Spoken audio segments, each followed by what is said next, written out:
कि जो लोकसभा का चुनाव है सहारनपुर में क्या-क्या व्यवस्था है, कितने मतदाता हैं और क्या इस बार की गई है? देखिए,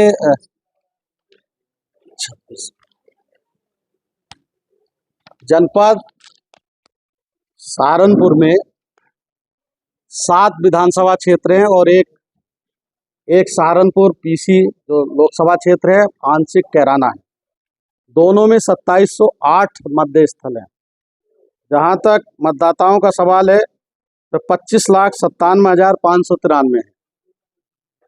और व्यवस्था की जहाँ तक प्रश्न है, जैसा कि मैंने बताया, हम लोग मतदान कराने के लिए पूर्ण रूप से तैयार हैं।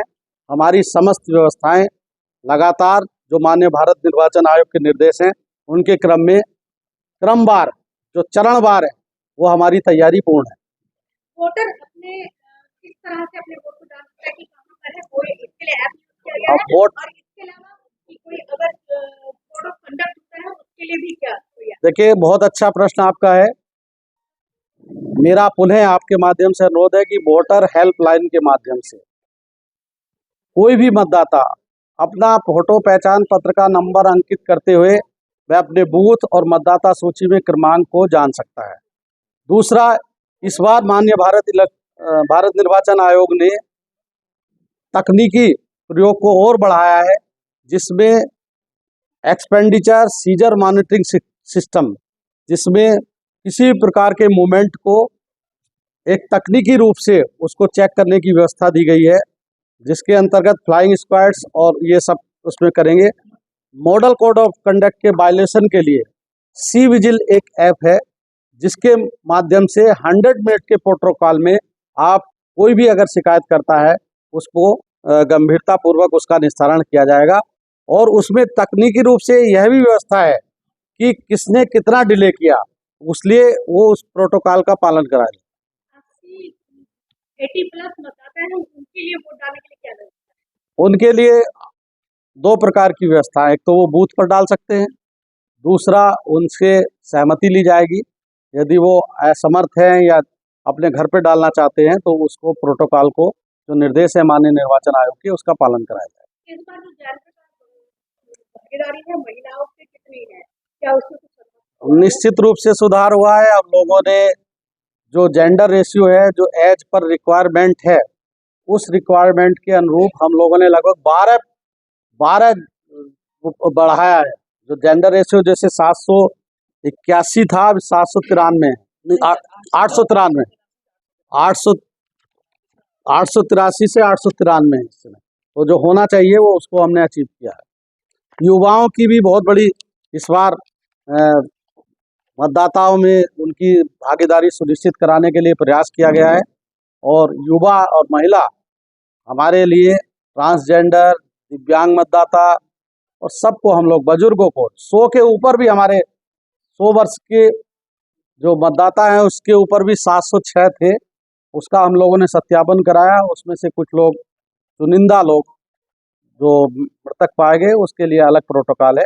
और हमारे लिए एक ऐसे मतदाता जो 100 वर्ष के ऊपर हैं, वो आइकॉन के रूप में है हमारे लिए। लोकतंत्र के लिए वो एक बहुत शुभ संकेत है कि ऐसे मतदाता अपने वोट का प्रयोग करेंगे। सर, इस बार जो वोटिंग का टारगेट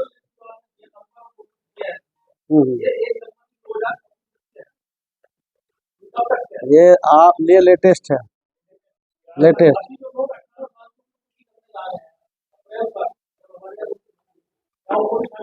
देखिए, ये प्रथम चरण में हमारा,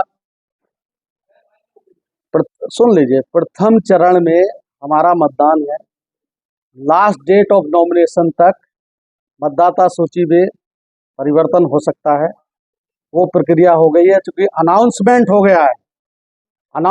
गया इलेक्शन का, इसलिए तो 10 दिन की अवधि में हमारे फार्म आए, वही प्रोसीड होंगे। अच्छा सर, क्या कितना वोट परसेंट लेकर चल रहा है प्रशासन? कितना पोल कर हो पाए? देखिए, इसको निर्धारित नहीं किया जा सकता, लेकिन हम लोग का जो आंकड़े हैं 75% के आसपास हम लोग प्राप्त किए हैं, तो उसमें बढ़ोतरी होगी और आशातीत बढ़ोतरी की हम लोग संभावना रख रहे हैं। मॉडल कोड ऑफ कंडक्ट है लगेगा उस पर और उसके खिलाफ कार्रवाई होगी।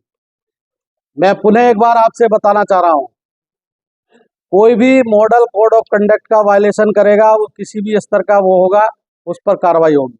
कोई भी फेक न्यूज फैलाएगा, सोशल मीडिया में इधर उधर की बात करेगा, उसको ट्रैक हम लोग करेंगे, उस पर कार्रवाई करेंगे।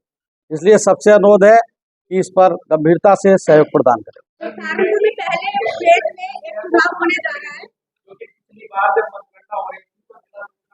ये जब समय आएगा उसको तब बताएंगे। सर, सहारनपुर में प्रथम फेज में चुनाव है। मतगणना जब ईवीएम को लेकर जो परेशानी आती है, कितनी ईवीएम रिजर्व में रखी जाएंगी और क्या व्यवस्था रहेगी? देखिए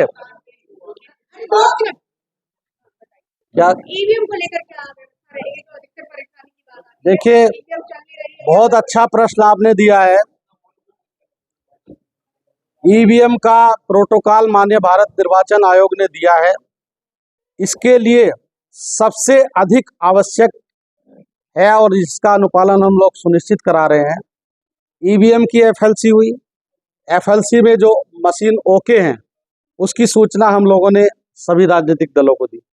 ईवीएम का फर्स्ट रैंडमाइजेशन परसों होगा ना, परसों होगा 11 बजे। रैंडमाइजेशन में जो हमारा मशीनें सही पाई जाएंगी उसकी सूचना हम संबंधित राजनीतिक दलों को देंगे। जब ईवीएम का सेकंड रैंडमाइजेशन होगा उसमें बैलेट तैयारी की जाएगी तो उसकी सूचना हम देंगे। दूसरा, ट्रेनिंग की, अवेयरनेस की और रिजर्व की मशीनें ओल्ड ईवीएम से दूर रखी जाएगी। उसका स्ट्रॉन्ग रूम अलग होगा। उसका पोल के दिन अगर ईवीएम खराब होती है तो उसके लिए क्या व्यवस्था रहेगी? पोल के दिन अगर ईवीएम खराब होगी तो हमारे पास मास्टर ट्रेनर हैं जो समय से उसको बदला जाएगा। जीपीएस का इस्तेमाल किया जाएगा। ठीक है।